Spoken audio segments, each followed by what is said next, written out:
ख्रिस्त जन्माचा जो आनंद आहे तो आम्ही रोज साजरा करावा, रोज त्याचा तो आनंद आम्ही उपभोगावा. हालेलुया. आज संपूर्ण जगाला जो आनंद होत आहे त्याची वार्ता मी तुम्हाला सांगतो. आज दाविदाच्या नगरात तारणारा जन्मला आहे. हालेलुया. प्रभूची स्तुती असो. आम्हाला येशू हे नाव आम्हाला आनंद करण्यासाठी भरपूर आहे. हालेलुया. जेव्हा ते नाव आम्ही उंचावतो किंवा ते नाव आमच्या मुखात आम्ही घेतो, एक आनंद, एक शांती, एक समाधान, एक विसावा आम्हाला प्राप्त होतो. हालेलुया.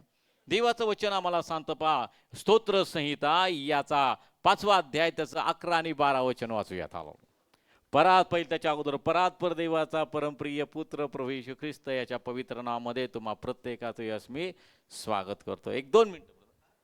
हालो 5वा अध्याय आणि त्याचं 11 वचन वाचूयात.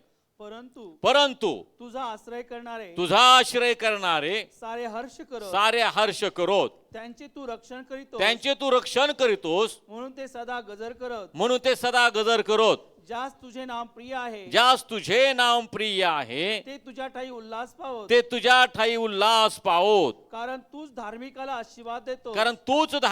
आशीर्वाद देतोस. हे परमेश्वरा तू कवचाप्रमाणे त्याला कृपा प्रसादानं वेष्टितोस. हालेलुया. पण या ठिकाणी देवाचं आम्हाला सांगतो, परंतु तुझा आश्रय करणारे सारे काय करोत?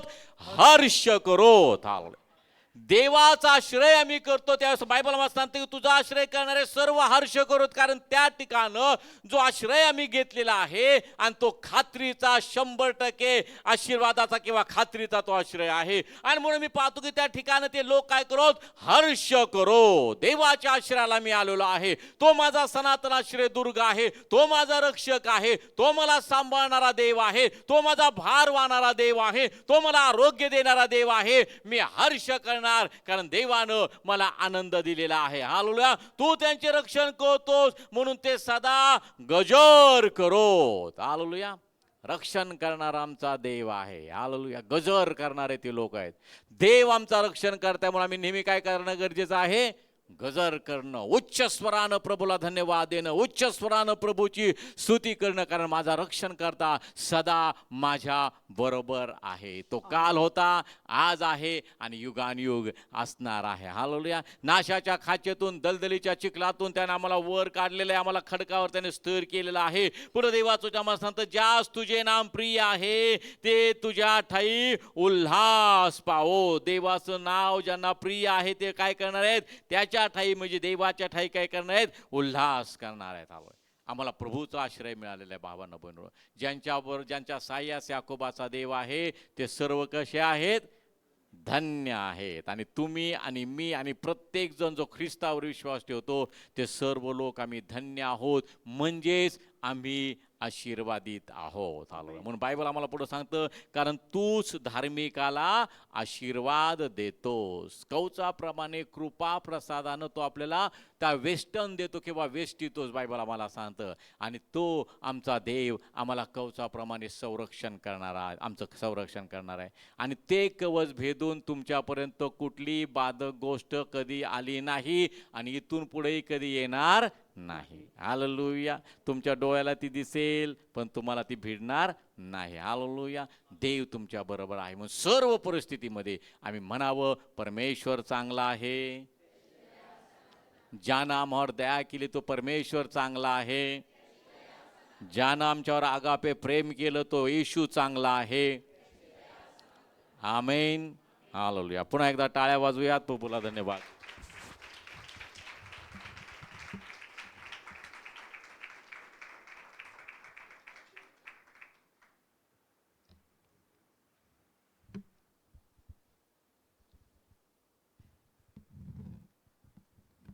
देवाची स्तुती हो देवाच्या सुंदर वचनाबद्दल. होय, देव सदैव आम्हा सोबत आहे. देवाचं वचनही तसं सांगते, युगाच्या समाप्तीपर्यंत मी तुम्हा संगती असेल. आणि का तो तुम्हा आम्हा संगती असतो? कारण त्याचं नाव काय आहे? त्याचं नाव आहे इम्मॅन्युएल, आम्हा सानिध्य देव परमेश्वर.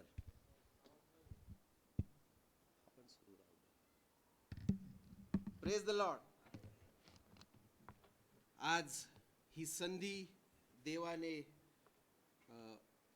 माझ्यासाठी उपलब्ध करून दिली आणि ऐकण्यासाठी तुम्हाला उपलब्ध करून दिली.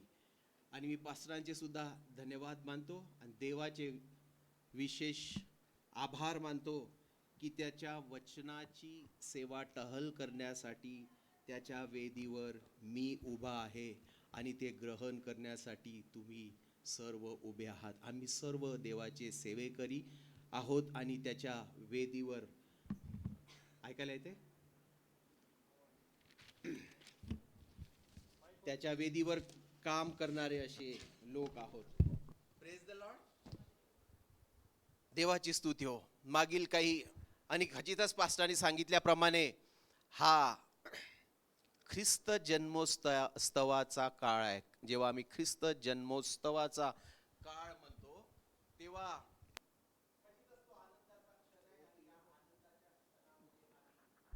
प्रभू मधलं जीवन जगत आहोत. आम्हा प्रत्येकांसाठी हे क्षण ज्याप्रमाणे डिसेंबर मध्ये असतात, अनेक गोष्टीचा आनंद आम्हाला असतो. हा वर्षभर आणि वर्षोनवर्ष आम्हा विश्वासणाऱ्यांसाठी हा आनंद असाच कायम राहो ही आम्हा सर्वांची आणि विशेष करून माझी प्रार्थना आहे.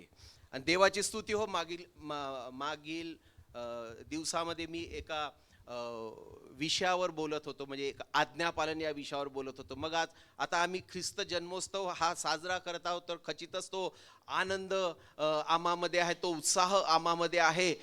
आणि मग या विषयावर अभ्यास करत असताना कोणत्या विषयावर बोलावं, तर मग जेव्हा आम्ही अभ्यास करतो तेव्हा त्याच्यातून मलाही हे दिसलं की आज्ञापालन ही ख्रिस्त जन्मोत्सवाची दुसरी बाजू आहे. आणि ख्रिस्त जन्मोत्सव म्हणजे कसं आज्ञापालन, आणि त्याच्या बऱ्याच उदाहरणाद्वारा जेव्हा आम्ही अभ्यास करतो, वेगवेगळे जे कॅरेक्टर्स आहेत त्याचा आम्ही आपल्या बायबलमधून जेव्हा अभ्यास करतो तेव्हा आम्हाला दिसून येतं की उत्सव साजरा करणे, आनंद व्यक्त करणे, देवाच्या सानिध्यामध्ये राहणे, त्याच्या ऐक्यामध्ये राहणे म्हणजे त्याचं आज्ञापालन करणे हेही आहे. आणि त्या वेगवेगळ्या उदाहरणातून आपण आज शिकण्याचा प्रयत्न करणार आहोत.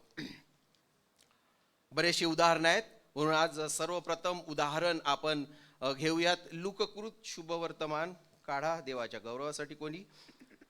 1 अध्याय 6 वचन. आणि आम्ही ख्रिस्त जन्मोत्सवाविषयी बायबलमधून आज पुन्हा एकवार काही शिकणार आहोत, पण विषय असेल की आज्ञापालन. आणि त्यासाठी अलिशिबा आणि जखर्याच्या जीवनातून आम्हाला बघायला मिळते.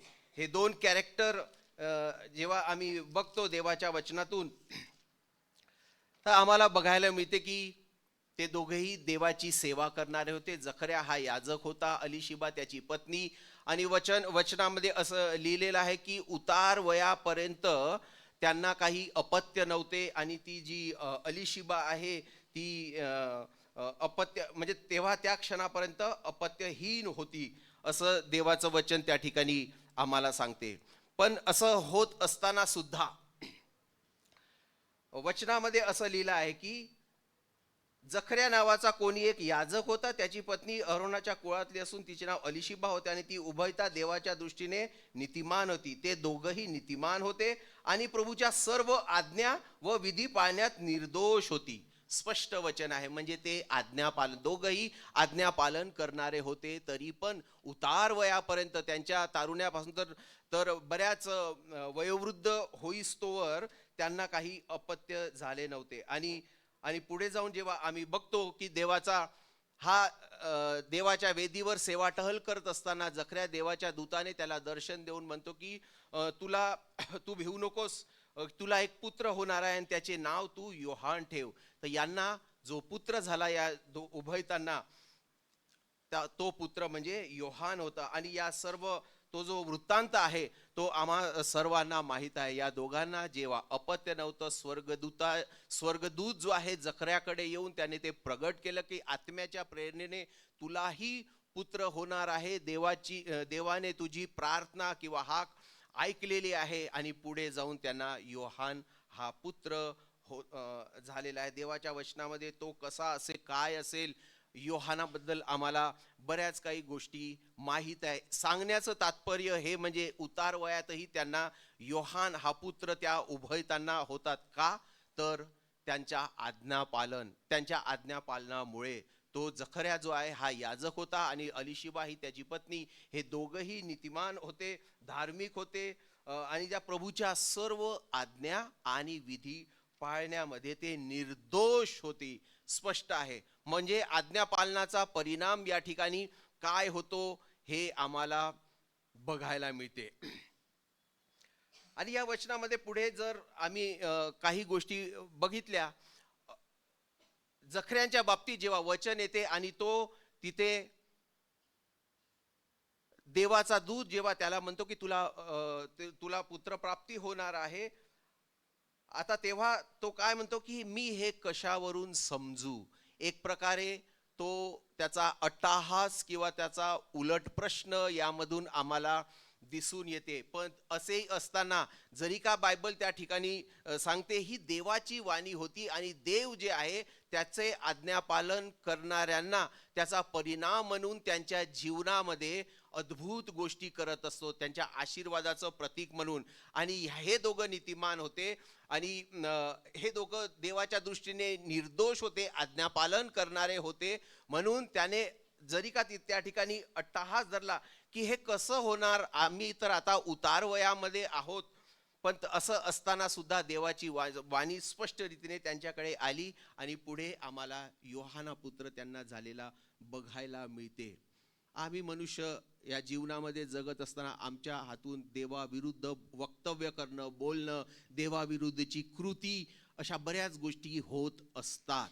जरी का आम्ही खूप चांगल्या रीतीने काही वेळेपर्यंत देवाचं आज्ञापालन करणारे असू, निर्दोष असू, पण जेव्हा कठीण परिस्थितीमध्ये, परीक्षेच्या काळामध्ये जे आहे आमचा विश्वास डळमगतो आणि आम्ही विश्वासापासून किंवा देवाच्या एकनिष्ठ असण्यापासून, ऐक्यापासून आम्ही भरकटतो आणि त्याचे परिणाम आम्हाला भोगावे लागतात. पण हा भरकटला नाही. जरी का त्याने उलट प्रश्न विचारला आणि जरी का त्याला त्याचा आवाज बंद झाला, तो त्या क्षणापासून तो बोलू शकत नव्हता. पण जी देवाच्या मंदिरामध्ये जो याजक या नात्याने त्याचं सेवा करण्याचा जो आविर्भाव आहे, सेवा करणे त्याने सोडले नाही. आणि म्हणून त्याचा परिणाम त्याच्या जीवनामध्ये काय झाला हे आम्हाला बघायला मिळते. म्हणून बऱ्याच गोष्टीचं जे प्रगटीकरण आहे किंवा रहस्य उद्घाटन आहे, लूक 1:43 मध्ये सुद्धा आम्हाला बघायला मिळते. ब्रदर वाचा. माझ्या प्रभूच्या मातेने मजकडे यावे हे मला कोठून. अलिशिबाचं हे वाक्य आहे, जी त्या जखऱ्याची पत्नी होती, तिचं हे वाक्य आहे.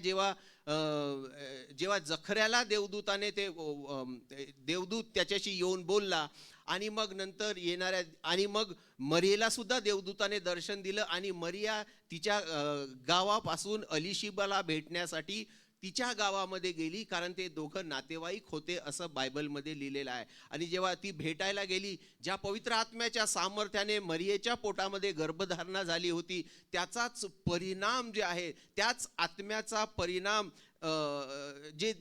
जेव्हा तिला भेटली किंवा अभिवादन तिने केलं, तेव्हा हिच्या सुद्धा पोटामध्ये त्या बाळाने उडी घेतली आणि काहीतरी झाल्यासारखं तिला वाटलेलं आहे. आणि तक्षणी विश्वास ठेवून, तोपर्यंत या अलिशिबेला माहीत नव्हतं,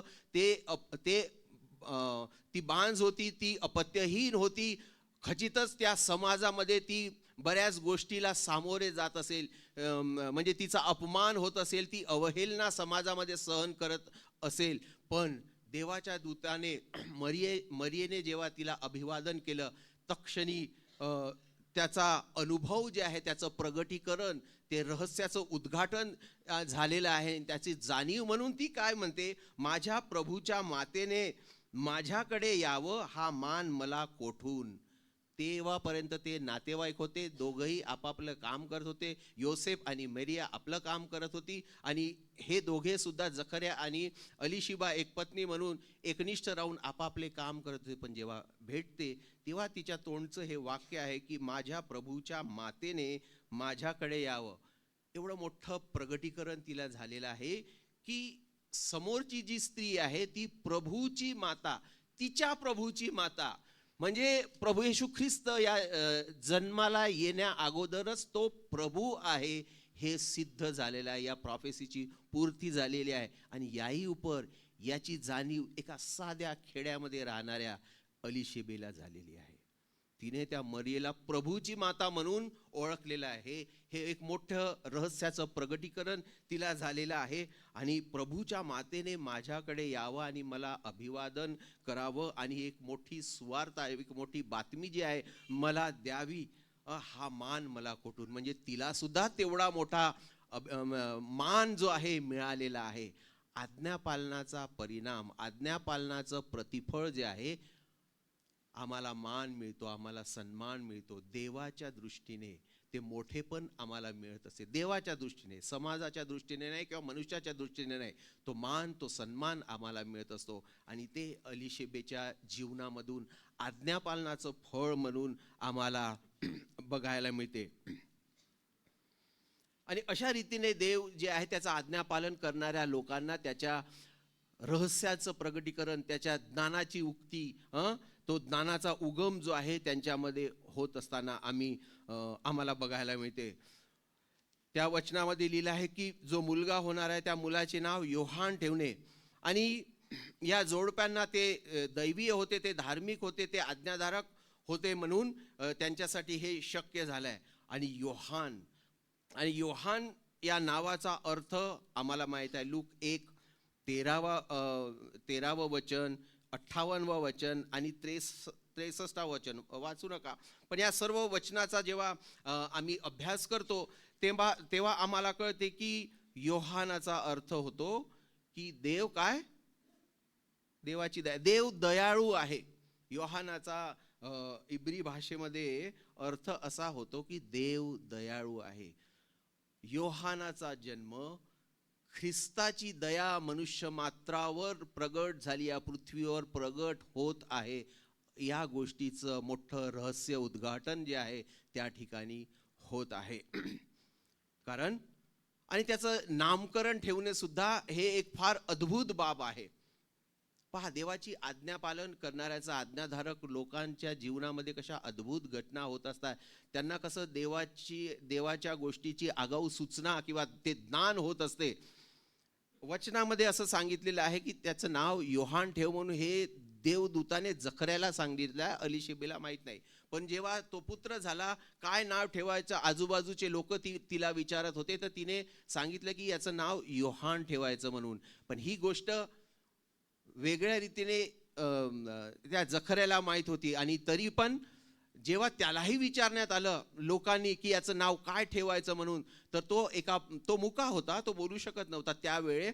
पण त्याने एका पाटीवर त्याचं नाव योहान म्हणून लिहून दिलं. म्हणजे या दोघांचंही मनात जे योहान याचं नाव ठेवायचं हे जे योजिलेलं होतं, अलग अलग ठिकाणी होते, वेगवेगळ्या क्षणामध्ये हे प्रगट झालेलं होतं, तरी पण ते त्याच्यामध्ये एक वाक्यता होते, ते जुळून आलं, ते दिसून आलं असं आम्हाला दिसते. आणि ज्या क्षणी त्याने ती पाटी दाखवली, हिच्याही मनात तेच नाव होतं. आणि त्यानुसार आणि देवाच्या योजनेप्रमाणे योहानाचं नाव आलेलं होतं. कारण गाब्रिएल देवदूताने येऊन त्याचं नाव काय असावं हे पहिलेच प्राथमिक रीतीनेच सांगितलेलं होतं. आणि त्यानुसार घडत आहे. देव जे प्रगट करतो त्याच्या आज्ञा पालन करणाऱ्या आज्ञाधारक लोकांसाठी ते नंतर तसंच्या तसं प्रत्ययास येते. देवाने हे नाव योजिलं होतं म्हणून यांनी सुद्धा ते नाव त्याचं ठेवलं. म्हणजे देवाची काम करण्याची पद्धत, देवाची इच्छा आणि आम्हा मनुष्याची इच्छा किंवा आज्ञापालन करणाऱ्या लोकांची मध्ये कशी एकवाक्यता असते की ते देवाच्या रहस्यमय गोष्टी, देवाचं ज्ञान ते जाणू शकतात. याची प्रचिती या दोघांच्या जीवनातून आम्हाला बघायला मिळते. आणि त्याचं नावही किती सार्थ होतं, देवदया, देवाची दया. किंवा योहान म्हणजे आम्हाला माहित आहे अरण्यात ओरडणाऱ्याची वाणी. जो प्रभू येशू ख्रिस्त येणार आहे त्याच्या अगोदर जाऊन तारणाची सुवार्ता की तो जो येणार आहे त्याच्याद्वारा संपूर्ण मनुष्याची सुटका, मनुष्याचं तारण जे आहे, पृथ्वीवर लोकांचं तारण हे होणार आहे. ही आगाऊ सूचना देण्यासाठी, ही सुवार्ता सांगण्यासाठी, त्या उद्देशासाठी आणि देवाच्या या मोठ्या तारणाच्या योजनेचं पालन करण्यासाठी योहानाचा जन्म झालेला आहे. आणि येशूद्वारा ते पूर्ण होणार होतं, पण या उद्देशासाठी तो आलेला होता. हे त्याचं नाव आहे.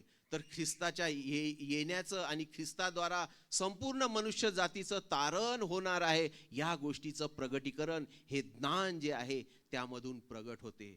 म्हणून या सर्व गोष्टीतून अलिशिबा आणि जखर्याच्या या उदाहरणामधून आणि त्यांच्या आज्ञापालनामधून आम्हाला हे शिकायला मिळते, योहानाच्या जन्माद्वारा आणि ख्रिस्ताच्या जन्मामधून सुद्धा देवाचं तारण आम्हापर्यंत येणार आहे. आणि देवाच्या ज्या रहस्यमय गोष्टी आहेत, देवाच्या ज्या इच्छा आहेत, देवाच्या ज्या योजना आहे, त्याचं आज्ञापालन करणाऱ्या लोकांना तो प्रगट करत असतो. तो आगाऊच त्याची सूचना देत असतो. आणि अशा रीतीने देवाच्या ऐक्यामध्ये आम्ही चालून हे जीवन जगू शकत असतो.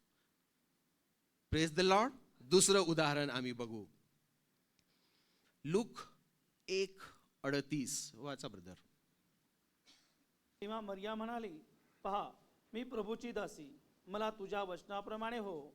मग देवदूत तिचपासून निघून गेला. मग देवदूत, मरिया म्हणाली, पहा मी प्रभूची दासी, मला तुझ्या वचनाप्रमाणे हो. आता हे जो वचन आम्ही ऐकलं, तिच्या तोंडचे हे उद्गार जेव्हा ऐकले, त्या उद्गारातून आम्हाला काय दिसून येते, काय निदर्शनास येते, की किती आज्ञापालन करणारी ती स्त्री होती हे आम्हाला दिसून येते. देवाचं वचन बायबलमध्ये हेही सांगते की नासरेतातून काही चांगलं निघते काय, येते काय. नासरेतातून काहीच चांगलं येत नाही.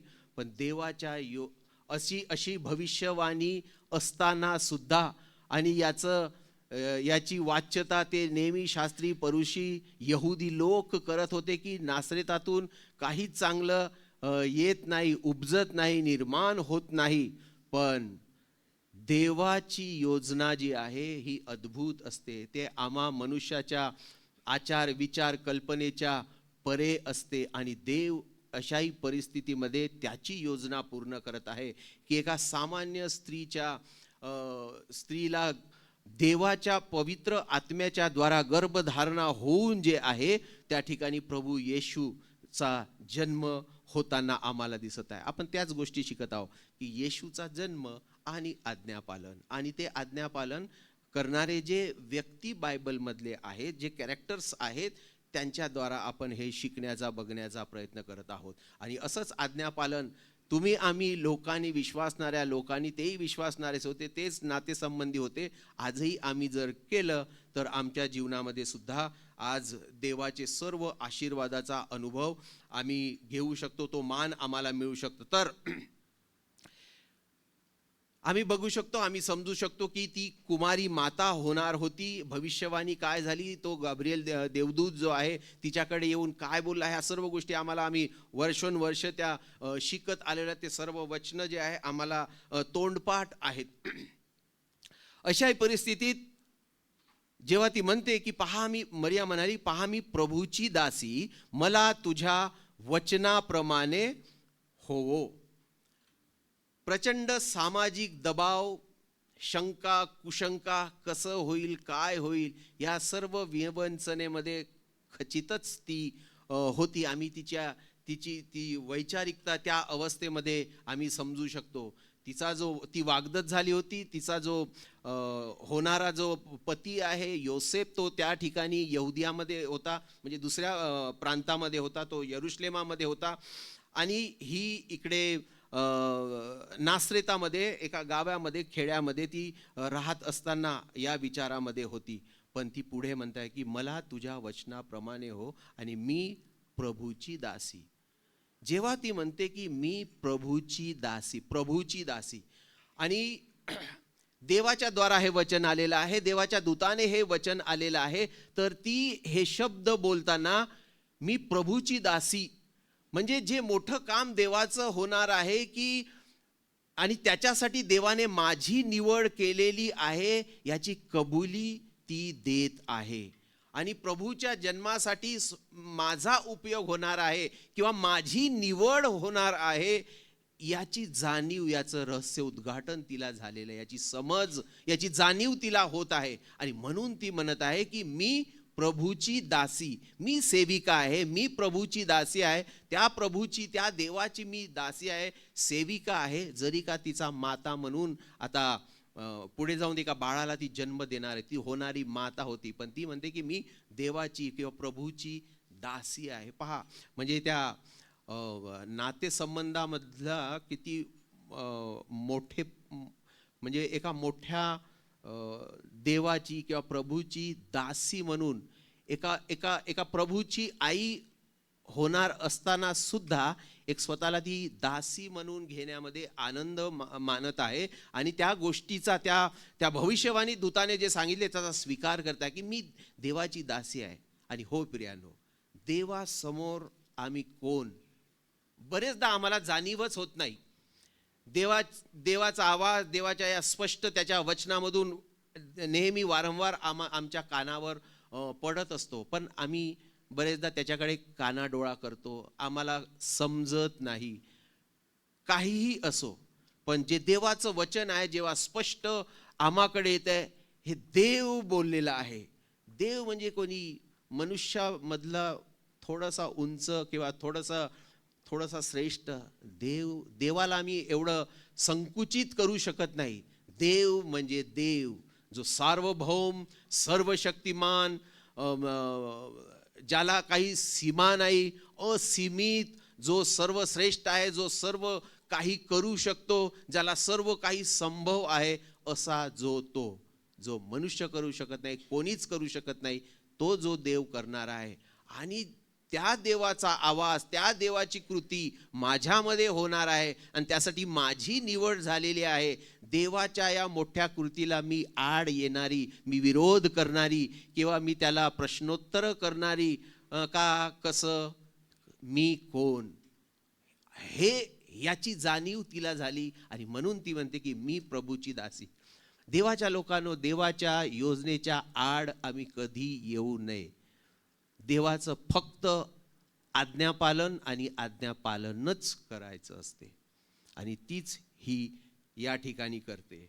आणि जेव्हा पहिले तिला मी प्रभूची दासी आहे म्हणून ती स्वीकार करते आणि त्यानंतर म्हणते म्हणून तुझ्या इच्छेप्रमाणे होऊ दे. म्हणजे देवाची जी इच्छा होती ती सर्व माझ्यामधून ती पूर्ण व्हावी आणि म्हणून त्या धन्यवादित अंतकरणाने ती देवाची योजना माझ्यामधून पूर्ण होऊ देण्यासाठी उत्तर देत आहे, होकार ती देत आहे. असं अंतकरण एका विश्वासणाऱ्याचं, तुमचं, आमचं असलं पाहिजे. नेहमी देवाचं आज्ञा पालन करत देवाची जी सिद्ध इच्छा आहे, जी त्याने आपल्या वचनामध्ये लिहून ठेवलेली आहे, ती येन केन प्रकारे तो प्रगट करत असतो, आम्हाला आठवण करून देत असतो, स्मरण करून देत असतो, ते आम्हाद्वारा पूर्ण व्हावं यासाठी आम्ही ते समजण्यासाठी, त्याची जाणीव होण्यासाठी आणि ते आम्हामधून पूर्ण करू देण्यासाठी तत्पर असलं पाहिजे. हा तिचा आविर्भाव आहे, हा तिचा विश्वास आहे. हे अशा प्रकारे तिचं समर्पण आहे, अशा प्रकारे तिचं अंतकरण आहे. याची प्रचिती आम्हाला तिच्या या शब्दामधून म्हणजे शब्दामधून दिसते. आणि तिने ते होऊ दिलं.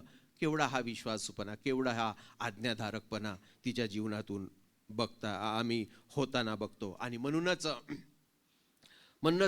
मोठं पारितोषिक, मोठं बक्षीस, मोठा मान सन्मान तिला जो आहे पुढे जाऊन मिळालेला आहे. आपण बघू तेही सुद्धा वचन.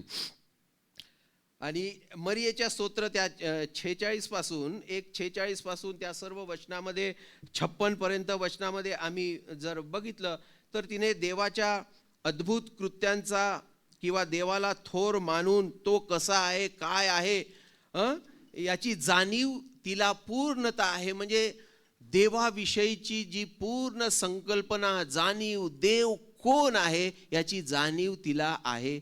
ही गोष्ट जी आहे त्या ठिकाणी सिद्ध होते. आणि म्हणूनच ती म्हणू शकली पूर्ण जाणीव का तर की मी तर प्रभूची दासी आहे. देवाच्या एवढ्या मोठ्या योजनेला विरोध करणारी मी कोण, मी तर दासी आहे. देवा तुझ्या इच्छेप्रमाणे होऊ दे. हाच तिचा तो आविर्भाव आहे. आणि म्हणून ज्याप्रमाणे तिची निवड झाली आहे, देव नेहमी तत्पर असतो आमची सुद्धा निवड करण्यासाठी. कारण आम्ही विश्वासणारे लोक कोण आहोत, आमचं तारण झालेले लोक कोण आहोत? देवाचे निवडलेले लोक, देवाचा निवडलेला वंश, वेगळे केलेले त्याचे पवित्र जन असे आम्ही विश्वासू लोक आहोत, असं देवाचं वचन आम्हाबद्दल सांगते. आणि म्हणून एक मोठी शिकवण तिच्या जीवनातून आम्हाला मिळते. ब्रदर वाचा कलसेकरास पत्र 3 अध्याय 16 आणि 17.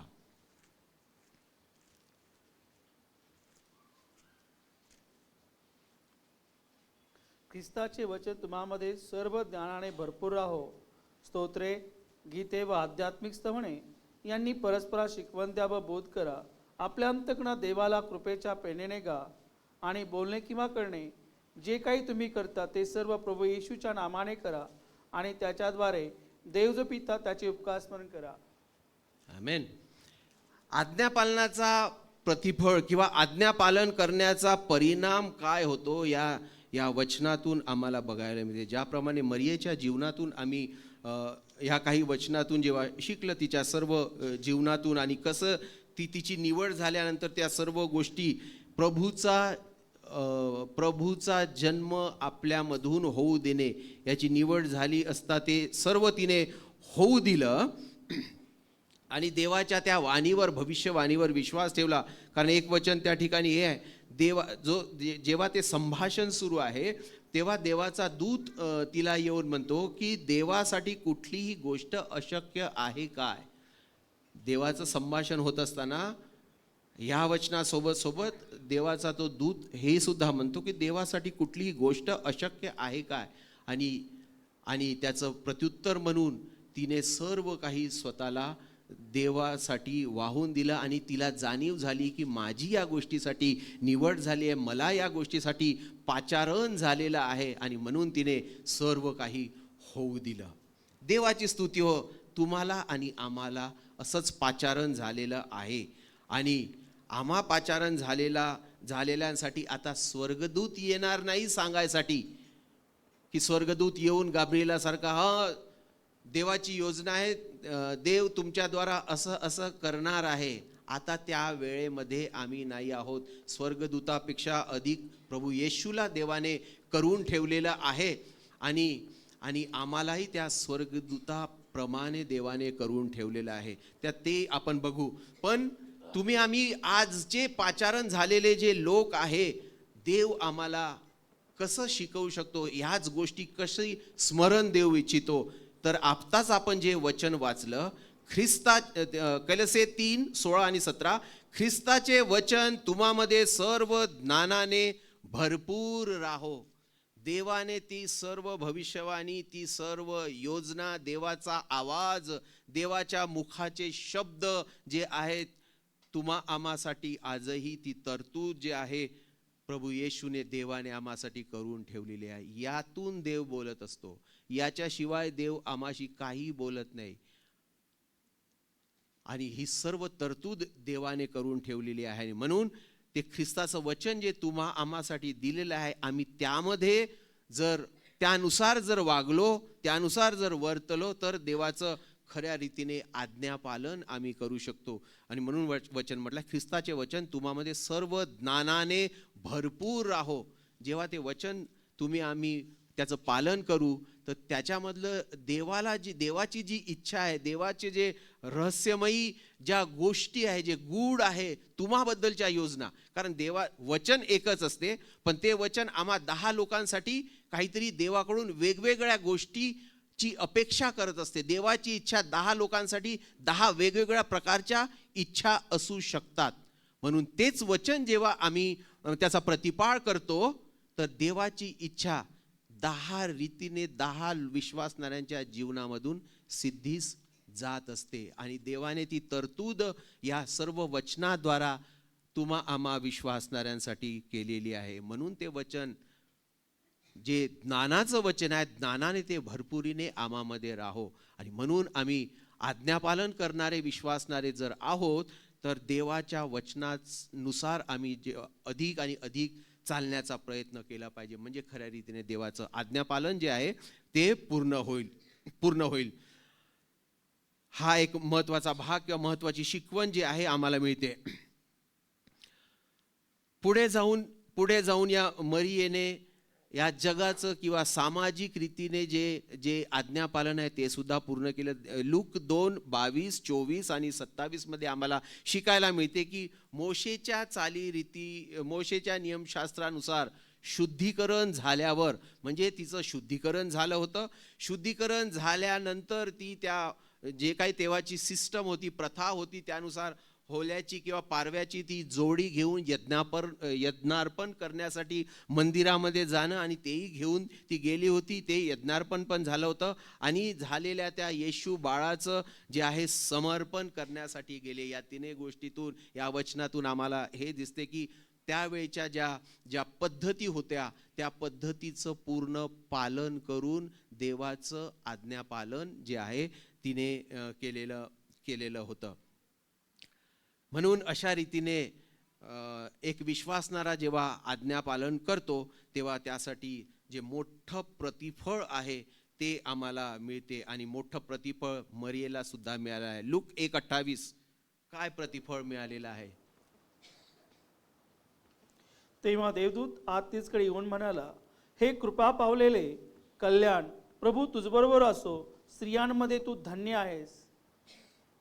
देवदूत म्हणत आहे तिच्याबद्दल, प्रत्यक्ष येऊन. एक मनुष्य, एक दुसऱ्या विश्वासणाऱ्याला किंवा विश्वासणारीला नाही म्हणत आहे.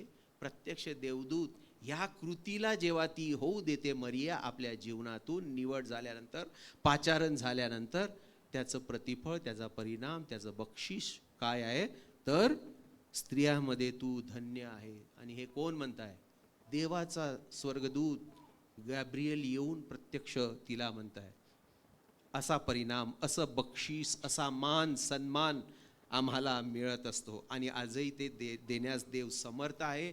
आणि म्हणून त्या वचनामध्ये कलसे 3:16 मध्ये वचनाद्वारा तो आम्हाला मिळत असतो. आणि देवाने आम्हासाठी सर्व काही सुलभ, सुकर, सिंपल करून ठेवलेलं आहे आज विश्वासणाऱ्यांसाठी. यांना केवढ्या मोठ्या खडतर प्रवासामधून, खडतर गोष्टीमधून, अवहेलना सहन करून, अपमान सहन करून त्यांना ते करावं लागला. ह्या सर्व गोष्टीचा उलगडा या ठिकाणी या मरिया या उदाहरणामधून होतो. तिसरं उदाहरण आपण बघूयात, योसेफाचं उदाहरण. या सर्व गोष्टी शिकत असताना आम्हाला जसं जसं आम्ही पुढे जाऊ, योसेफ हा तिचा वाग्दत्त झालेला होणारा पती होता. आणि जेव्हा योसेफाचे जे गुणधर्म किंवा योसेफाचं आज्ञापालन जेव्हा आम्ही वचनातून बघतो, खरोखरच त्याचं आज्ञापालन हे त्याला सॅल्यूट करण्याजोगं आहे, म्हणजे वंदनीय आहे असं आम्हाला बघायला मिळते. मत्तई 1:21 वाचा बरं. ती पुत्र प्रसवेल आणि तू त्याचे नाव येशू ठेव, कारण तोच आपल्या लोकांस त्यांच्या पापांपासून तारेल.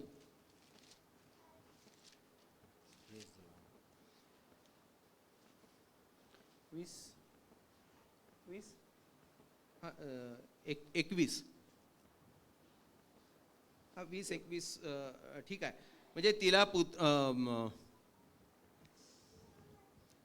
योसेफाबद्दल शिकताना, म्हणजे तू त्याचे नाव येशू ठेव, कारण तो आपल्या प्रजेला त्याच्या पापापासून तारील. म्हणजे देवाच्या द्वारे, ख्रिस्ताच्या जन्माच्या द्वारे मनुष्याच्या तारणाची योजना सिद्ध होणार होती, पूर्णत्वास जाणार होती, याची प्रचिती या वचनातून एक भविष्यसूचक वचन आहे. आणि हे त्याच्यापर्यंत आलेलं आहे. त्याचं नाव काय ठेवायचं हे सुद्धा त्या ठिकाणी दूताने येऊन त्याला सांगितलेलं आहे. याची परिस्थिती, याची मानसिकता तशीच होती. यहुदी पद्धतीनुसार याचा काय म्हणतात, वाग्दत्त झाली, म्हणजे वाङ्निश्चय झालेला होता, म्हणजे साखरपुडा झालेला होता. लग्नाच्या अगोदरचं त्यांचं जे काय आहे ते ठरलेलं होतं. आणि यहुदी पद्धतीनुसार मरियेपर्यंत जी भविष्यवाणी आली, आणि त्या देवाने योसेफाला सुद्धा स्वप्नात येऊन अशा रीतीने सांगितलेलं आहे की तुझ्या वागदत झालेल्या त्या स्त्रीला एक पुत्र होणार आहे आणि तो पवित्र आत्म्यापासून देवाच्या पवित्र आत्म्यापासून होणार आहे. आणि त्या सर्व लोकांना म्हणजे त्यांना माहीत होतं की हे कसं शक्य आहे म्हणून साहजिक ते विचार आले असते. आणि समजा ते तसं झालं तर पुढे जाऊन काय होईल.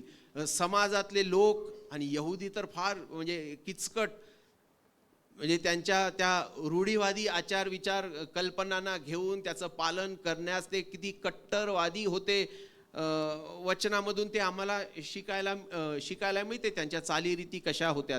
तर अशा परिस्थितीमध्ये हे सर्व कसं होईल याही विवंचनेमध्ये याही प्रश्नात तो असताना मग आता का तिला सोडून द्यायचं का, मग सोडल्यानंतर तर तिचा अपमान होईल.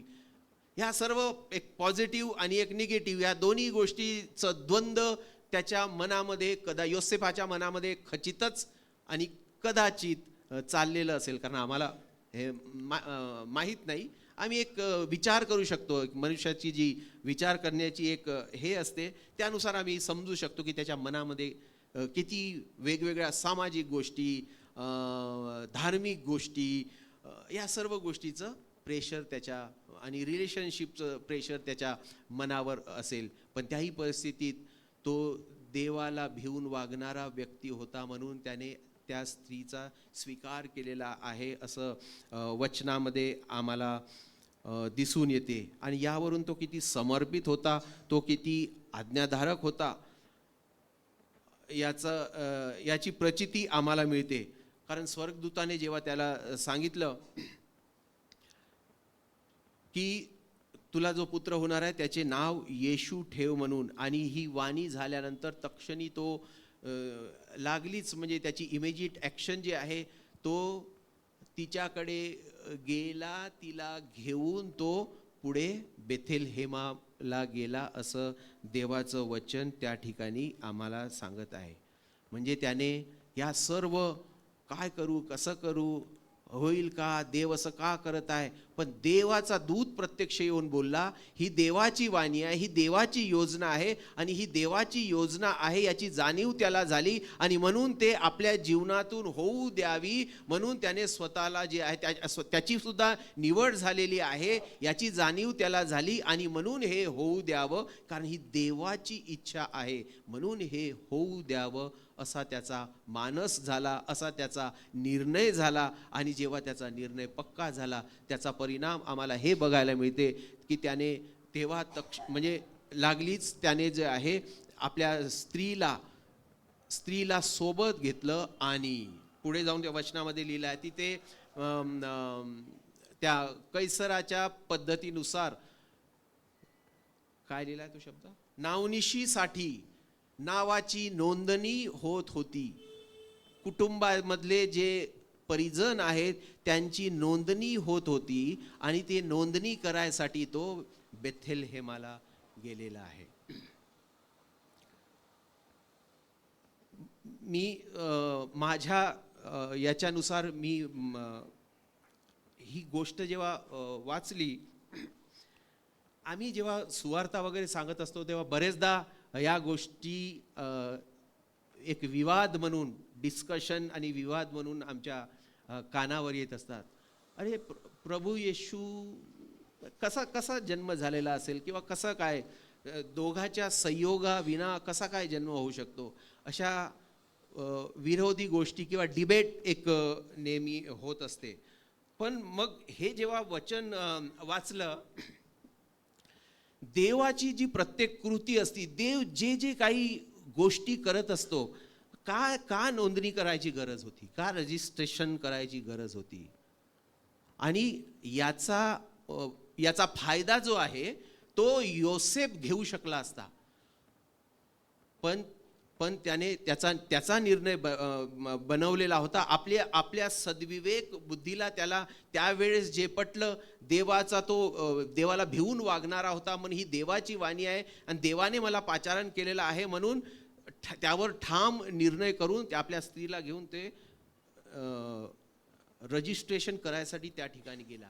म्हणजे त्या रजिस्ट्रेशनद्वारा जरी का तोपर्यंत त्यांचं लग्न झालेलं नव्हतं, ती ती पवित्र आत्म्यापासून तिला गर्भधारणा झाली होती, पण एकदा का ते रजिस्ट्रेशन झालं, नावनिशी त्यामध्ये नोंद झाली, म्हणजे ते पती पत्नी झाले आहेत याचं डिक्लेरेशन त्या ठिकाणी होते.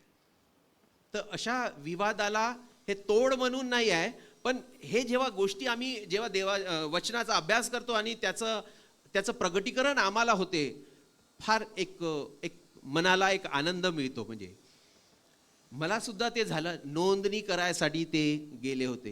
म्हणजे आमच्याजवळ असा एक स्पष्ट आहे, म्हणजे जरी देव हे कसं होऊ देतो, जरी का ते संयोगाने तो पुत्र येशूचा जन्म झालेला नाही, पण जे विधिवत जे आहे, जे त्या नियमानुसार जे आहे, त्यांची नोंद झालेली होती की ते पती पत्नी आहे म्हणून. आणि लग्नाच्या आधी हे केलं आणि मग नंतर बेथलेहेमामध्ये त्याचा जन्म झालेला आहे वगैरे वगैरे गोष्टी या सर्व आम्हाला बघायला मिळतं. आणि हे करायसाठी जवळपास नासरेतापासून तर बेथलेहेमापर्यंतचा प्रवास त्यांना करावा लागला. जवळपास तिथलं अंतर जे आहे 150 किलोमीटर पर्यंतचं अंतर आहे असं एक स्पष्ट होते. आणि हा खडतर प्रवास 3 दिवस त्या अवस्थेमध्ये असताना केलेला आहे. आज्ञापालन, डिमांड्स, कॉस्ट. देवाचं जेव्हा आज्ञापालन आम्ही करत असतो तेव्हा आम्हाला मोठ्या खडतर अवस्थेमधून, परीक्षेमधून, दुःख, कष्ट, अवहेलनामधून आम्हाला या सर्व गोष्टीला आम्हाला सामोरे जावं लागते. आज्ञापालन हे काही म्हणजे असंच होत नाही, त्यासाठी किंमत मोजावी लागते. आणि एवढी मोठी देवाची योजनेची पूर्णता होत होती, तर मग हे तर काहीच नाही. 150 किलोमीटरचा प्रवास आणि तो खडतर प्रवास त्या गर्भावस्थेमध्ये ती पूर्ण करताय. दोघंही त्या ठिकाणी जात आहे. कशासाठी ते जात होते?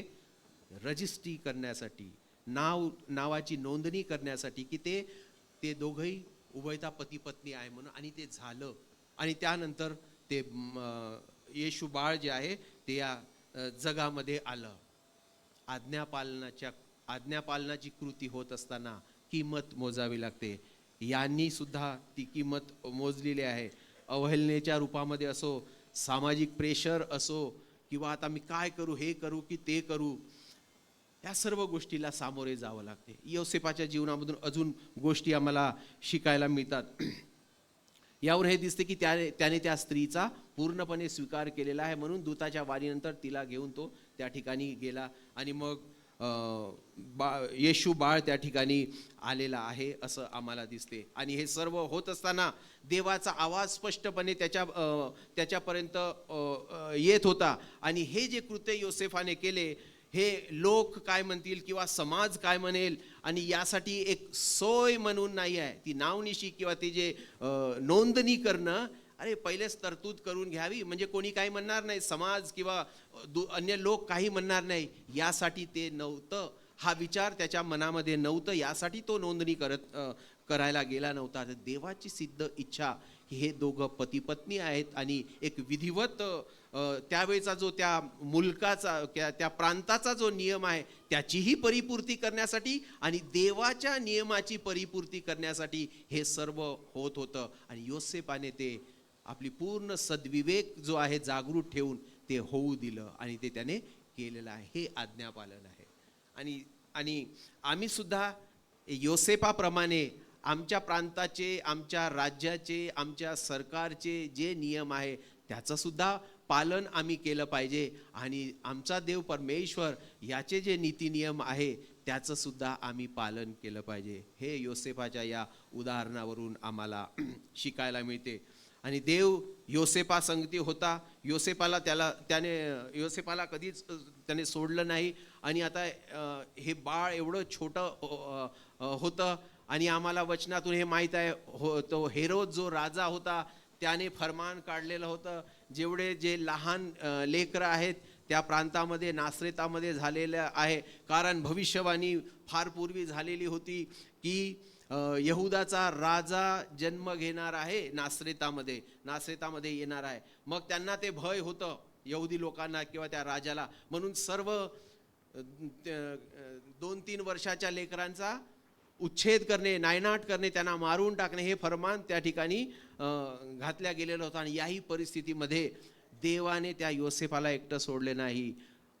तो देवाची वाणी ऐकणारा होता, तो देवाची मदत घेणारा होता, आणि देव सुद्धा त्याला सांगणार होता. आणि देवाचा दूत जेव्हा जेव्हा ज्या ज्या गोष्टी तो सांगत होता, त्या गोष्टी तंतोतंत तशाच प्रकारे करून देवाच्या गोष्टीचा आज्ञापालन तो करत होता, असं आपल्याला दिसते, बघायला मिळते. मग हे हेरोदाने फरमान काढलं. मग त्याचे लोक येऊन चेक करणार, अरे बाबा योसेफा, तू आता या बाळाला आणि आपल्या स्त्रीला घेऊन मिस्रामध्ये जा. मग तो मिस्रामध्ये पळून गेला. त्यानंतर तो काय वचनामध्ये गालिलामध्ये गेला, आणि तो मग नंतर नासरेतामध्ये येऊन राहू लागला. देव काळजी घेणारा आहे. आणि हे सर्व होत असताना कदाचित त्याच्यामध्ये, अरे तो तर देवादी देव आहे, त्याला सर्व काही गोष्ट शक्य आहे, आणि मला का पळायला लावतो इथून तिथे तिथून तिथे. याच्यामुळे, या बाळामुळे आणि या स्त्रीमुळे माझ्यावर सुद्धा ही परिस्थिती आली आहे. हा विचार कधी त्याने मनात आणलेला नाही. देवाचा आवाज आला, देवाची वाणी दूतांद्वारा आली, त्याचं पालन करणे, हाच तो करत गेला. इथून तिथे तिथून तिथे त्या बाळाचं संरक्षण व्हावं, कारण देवाच्या मोठ्या योजनेचा तो भाग होता. आणि हा केवळ एक त्याचा सहकारी म्हणून, किंवा ती योजना त्याच्याद्वारा जात आहे, कार्यान्वित होत आहे, यासाठी तो फक्त उभा होता. देव सर्व काही करत होता. आजही देव आम्हामधून त्याच्या सर्व इच्छा, योजना आम्हामधून, आम्हा विश्वासणाऱ्यांमधून पूर्ण करत असतो. आणि त्याची सर्वात मोठी गोष्ट, त्याचं स्मरण, जेव्हा जेव्हा आम्ही हे प्रभुभोज घेतो, देवाची मोठी इच्छा, देवाची मोठी योजना, देवाचा मोठा करार, जेव्हा जेव्हा आम्ही प्रभुभोज घेतो, तेव्हा तो आपल्या कराराचं स्मरण, त्याच्या मोठ्या आज्ञेचं स्मरण आम्हाला देत असतो, की जा साऱ्या सृष्टीला सुवार्तेची घोषणा करा.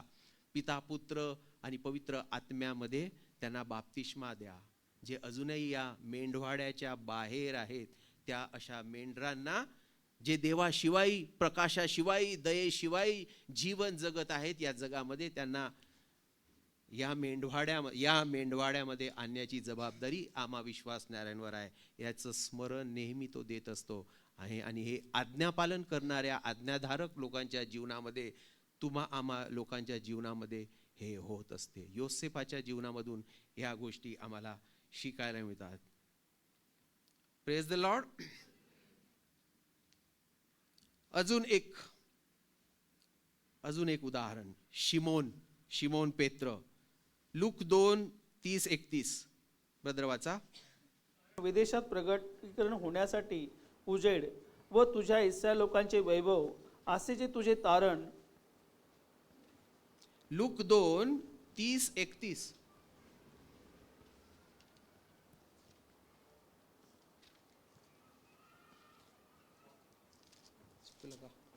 25 माझ्या डोळ्याने तुझे तारण पाहिले आहे. तू सर्व राष्ट्रांसमक्ष सिद्ध केले, ते मी आपल्या डोळ्यांनी पाहिले आहे. 32 आहे. 32 आहे.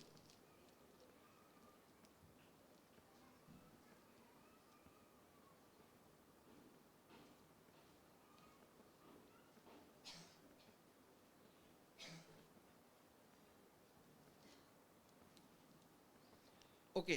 आपण शिमोनाच्या जीवनातून बघत आहोत की कसं त्याने या सर्व वचनातून आज्ञापालनाद्वारा हे दाखवून दिलं, आणि त्याच्या आज्ञापालनाचा परिणाम काय झालेला आहे. म्हणजे ख्रिस्ताचा जन्म ही बाब आज्ञापालनासाठी कशी पूरक आहे. आज्ञापालन आणि ख्रिस्ताचा जन्म हे याची कशी सांगड घातल्या जाते योग्य रीतीने, हे आम्ही देवाच्या वचनातून शिकण्याचा प्रयत्न करत आहोत. आणि शिमोनाच्या जीवनामध्ये आम्हाला बघायला मिळते, जेव्हा तो येशू या बाळाला समर्पण करत असताना आपल्या हातामध्ये घेतो, तेव्हा तिथलं हे वचन आहे की माझ्या डोळ्यांनी तुझे तारण पाहिलेलं आहे, आणि जे तू सर्व लोकांकरता सिद्ध केले आहेस. काय वचन आहे ते? 32. 32.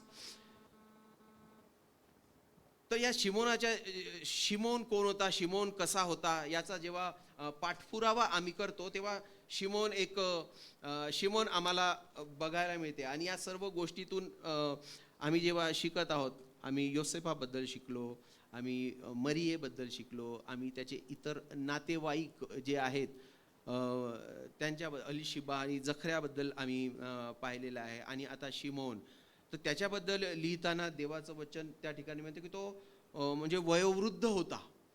म्हणजे आता रिलेशनच्या बाबतीत घेतलं तर एक प्रकारे एक आजोबाची प्रतिकृती आम्हाला समोर येताना दिसते. मरिया ही येशूची आई, योसेफ हा येशूचा पिता, आणि ते दोघं आपसात पती पत्नी, आणि त्यांचे इतर नातेवाईक अलिशिबा, जखऱ्या. आता शिमोन म्हणजे एक प्रकारे एक वृद्ध, एक आजोबाचं प्रतीक. आणि अजून एक कशाचं प्रतीक आहे ते आपण वचनामधून बघण्याचा प्रयत्न करूयात. तर देव त्याच्या वचनामध्ये शिमोनाबद्दल लिहिताना असं म्हणतो की तो एक मनुष्य होता, तो यरुशलेमामध्ये होता. आणि तो कसा होता? धार्मिक होता, तो भक्तिमान होता. आणि असे असून इस्रायलाच्या सांत्वनाची तो वाट बघत होता. इस्रायलाचं सांत्वन व्हावं, इस्रायलाचं कल्याण व्हावं, इस्रायलाचं तारण व्हावं. मुख्य काय आहे? तारण व्हावं याची ती वाट पाहत होता. आणि आम्ही ख्रिस्ताचा जन्म या विषयाबद्दल आणि आज्ञापालनाबद्दल शिकत आहोत. असा हे शिकत असताना एक मनुष्य आम्हाला असाही दिसतो जो याजक आहे, जो देवाच्या मंदिरामध्ये सेवा करणारा आहे. आणि जो वृद्ध मनुष्य आहे, जो धार्मिक आहे, जो भक्तिमान आहे. आणि इस्रायलच्या तारणाची जो आहे तो वाट पाहत आहे. इस्रायलचं तारण व्हावं म्हणजे इस्रायल जो आहे ते इस्रायल, त्याचे वंशज हे अजूनही तारणाची वाट पाहते. म्हणजे तारणहारा मसीहा जो ख्रिस्त आहे त्याच्या प्रगट होण्याची ते वाट पाहत आहे. त्यांनी हा सुद्धा यरुशलेमामधला हा एक व्यक्ती होता आणि तो पूर्ण धार्मिक आणि भक्तिमान होता असं त्या ठिकाणी म्हटलं आहे. आणि असे असताना सुद्धा आम्हाला बघायला मिळते मग ख्रिस्ताचा जेव्हा जन्म झाला तेव्हा त्यांच्या पद्धतीनुसार, नियमशास्त्राच्या पद्धतीनुसार, आताच आपण वचनामध्ये बघितलं की शुद्धीकरणानंतर आणि यज्ञार्पण झाल्यानंतर आणि मग त्याला समर्पण, येशू बाळाचं समर्पण करण्यासाठी मंदिरामध्ये ते गेलेले आहेत. आणि त्या ठिकाणी तो होता. मंदिरामध्ये काम करणारे जे याजक होते ते वेगवेगळ्या लेवलचे याजक असायचे आणि वेगवेगळे काम, कोणाला यज्ञार्पण करायचं, कोणाला म्हणजे खूप वेगवेगळे काम होते त्या ठिकाणी. आणि देवाचा आत्मा या ठिकाणी कसा, पुन्हा एक वचन त्या ठिकाणी लिहिलेलं आहे. काय आहे? 2:25-26 मध्ये त्या ठिकाणी पवित्र आत्म्याचा उल्लेख केलेला आहे. आणि पवित्र आत्मा त्याच्यावर होता, या शिमोनावर होता असं म्हणून लिहिलेलं आहे. आणि 3दा उल्लेख आहे. काय आहे? पवित्र आत्म्याचा उल्लेख 3दा त्या ठिकाणी केलेला आहे. पवित्र आत्मा त्या शिमोनावर होता आणि मग आत्म्याने त्याला प्रगट केले. आणि आत्म्याने त्याला प्रगट केले म्हणून तो मंदिरामध्ये गेला. पहा हे कशी अद्भुत गोष्ट त्या ठिकाणी ख्रिस्ताच्या जन्माच्या आणि त्याचं मंदिरामध्ये समर्पण होत असताना कशी अद्भुत गोष्ट घडत आहे. आणि घडवणारा कोण आहे? देवाचा आत्मा. म्हणजे देवाच्या पवित्र आत्म्याच्या कारण प्रभू येशूचा ख्रिस्त हा पवित्र आत्म्याच्या सामर्थ्याने झालेला होता. आणि पुढे एक एक स्टेपमधून हा जो प्रत्यक्ष प्रभू आणि त्याच्या सर्व कृती जात आहेत. आता मंदिरामध्ये त्याचं समर्पण होताना जे होत आहे तेव्हा सुद्धा पवित्र आत्म्याचा सहभाग त्या ठिकाणी आहे. आणि म्हणूनच फार हळुवारपणे म्हणजे तो त्या ठिकाणी त्या विधीला किंवा ती गोष्ट होऊ देण्यासाठी अद्भुत रीतीने देव त्याचा उपयोग करून घेत आहे. तो मंदिरामध्ये जात येत असे, पण मंदिरामध्ये जात येत असे आणि ख्रिस्ताचं समर्पण मंदिरामध्ये करण्यासाठी त्या उभयतांनी, योसेफाने आणि मरियेने याच्या हातामध्ये दिलं. म्हणजे तो साधा व्यक्ती नव्हता, तो याजक होता. तो मंदिरामध्ये जायचा तो, आणि एक याजक होता म्हणून एक विशेष सेवा त्याला ती दिल्या गेलेली आहे आणि पवित्र आत्मा हे सर्व घडवून आणत आहे आणि पवित्र आत्म्याने त्याला प्रगट केलं. त्याच्यावर सुद्धा पवित्र आत्मा होता आणि तो तारणाची वाट पाहत होता. आणि मग समर्पणासाठी जेव्हा माता पित्याने त्याच्या हातामध्ये ते बाळ ठेवलं तेव्हा त्याच्या तोंडचं वाक्य काय आहे? हे प्रभू, आता तू आपल्या वचनाप्रमाणे आपल्या दासाला शांतीने जाऊ दे. तारणाची तो वाट पाहत होता आणि प्रत्यक्ष तारणहारा जो आहे समर्पणासाठी त्याच्या हातात आहे आणि त्याच्या तोंडचं वाक्य आहे प्रेज द लॉर्ड, की हे प्रभू, आपल्या वचनाप्रमाणे आपल्या दासाला शांतीने जाऊ दे. म्हणजे केवळ प्रभू येशू जो तारणारा, अजून त्याचा तारणाचा अनुभव जो लोकांना त्याच्यापासून मिळतो याचा प्रत्यय सुद्धा त्याने घेतला नव्हता, पण विश्वासाने आणि पवित्र आत्म्याच्या द्वारे हे प्रगटीकरण त्याला दिलं, हे प्रगट झालं होतं आणि म्हणून ख्रिस्ताला पाहून त्याचं तारण झालेलं होतं, कारण तो तारणाची वाट पाहत होता. तो समस्त भक्तिमान पुरुष होता, तो समस्त इस्रायलाच्या तारणाची वाट पाहत होता. म्हणजे तो यरुशलेमामध्ये राहणारा तो सुद्धा एक यहुदी होता आणि स्वतःच्या तारणाची सुद्धा तो वाट पाहत होता, आपल्या तारणहाराची वाट पाहत होता. या गोष्टीची सांगड बऱ्याच गोष्टीशी घालता येईल.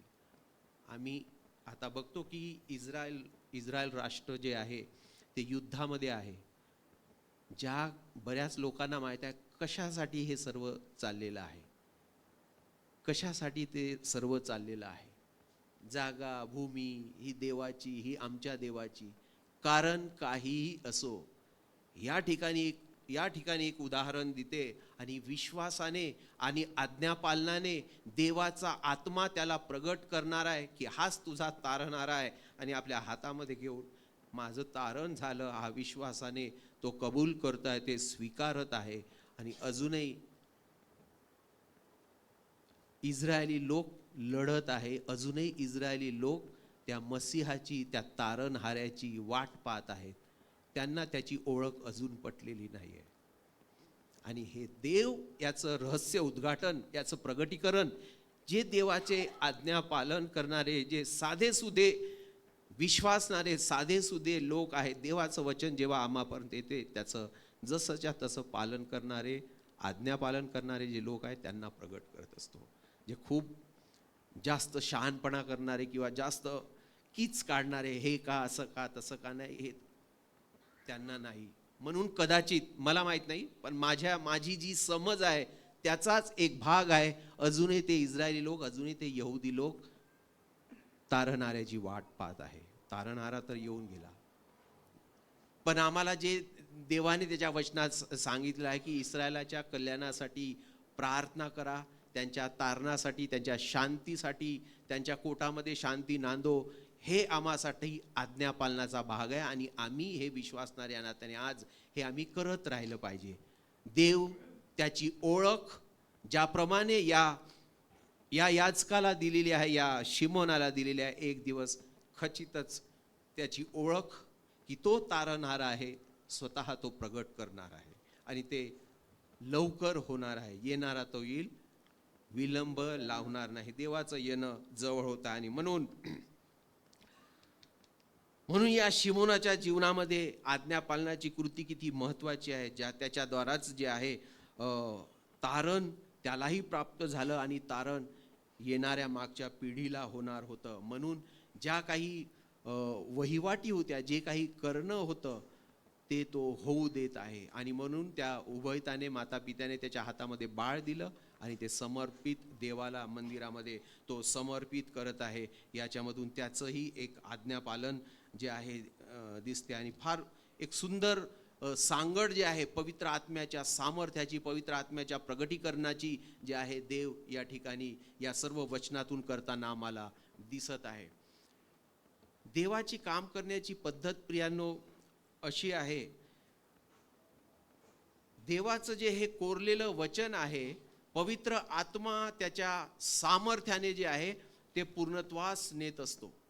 पवित्र आत्मा जे आहे सामर्थ्यात देवाने बोललेला एक एक शब्द जे आहे ते पूर्णत्वास नेत असतो. हे देवाची काम करण्याची पद्धत आहे. आणि याचा प्रत्यय या ठिकाणी कारण ही या ठिकाणी येताना दिसत आहे. कारण हे प्रॉफेसी, हे भविष्यवाणी पूर्वीच झालेली होती ख्रिस्ताच्या जन्माबद्दलची, आणि या ठिकाणी त्या तारणाबद्दलची सुद्धा. आणि तो तारणाची वाट बघत होता आणि त्याची ओळख त्या ठिकाणी पटलेली की हाच माझा तारणारा आहे हे, आणि ते त्याने होऊ दिलं. आणि तसंच होऊ दिलं पाहिजे, आणि तसंही आम्ही आपल्या जीवनामध्ये होऊ दिलं पाहिजे. कारण देव आपलं वचन पूर्ण करण्यासाठी सदैव सावध असतो, असं देवाचं वचन सांगते. तत्पर असतो तो, आपलं वचन पूर्ण करण्यासाठी तो नेहमी तत्पर सावध असतो. देव आपलं वचन पूर्ण करतो. देवाचा आत्मा, देवाचं हे जे वचन आहे, त्याच्या मुखातून निघालेलं वचन जे आहे ते पूर्ण करत असतो. म्हणजे आम्ही हे अशा रीतीने समजू शकतो की जे वचन आहे, देवाचं जे अभिवचन आहे, अभिवचन आम्हाला दिसते किंवा अभिवचन पूर्वीच आलेलं आहे, ते लिहून ठेवलेलं आहे. आता ते बदलणार आहे, जसं आहे ते तसं आहे. त्याचा प्रतिपाळ सर्व आम्ही आजही ते करत आहोत. हे करत असताना पवित्र आत्मा जो आम्हाला दिसत नाही, पण तो पूर्ण सजीव आहे, तो देव आहे, आणि तो कार्य करण्यासाठी तत्पर असतो. आणि परमेश्वर आपले डोळ्याने हे प्रत्यक्ष बघत असतो आणि आपल्या स्वतःच्या हाताने जे आहे ते पूर्ण करत असतो. म्हणजे आमच्या जीवनामध्ये देवाची एखादी कृती, देवाची जी इच्छा आमच्या जीवनामधून पूर्ण होते. म्हणजे कशी होते?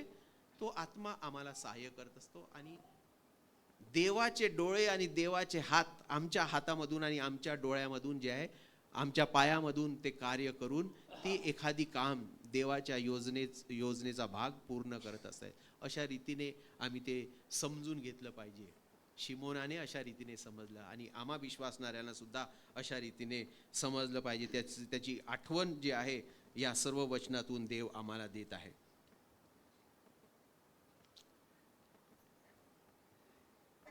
असे 2 छोटे छोटे उदाहरण आहे. मागी लोकांचा जर आम्ही विचार केला, 5च मिनिटात मी संपवतो. मागी लोकांबद्दल सांगितलं आहे की ते कोण होते?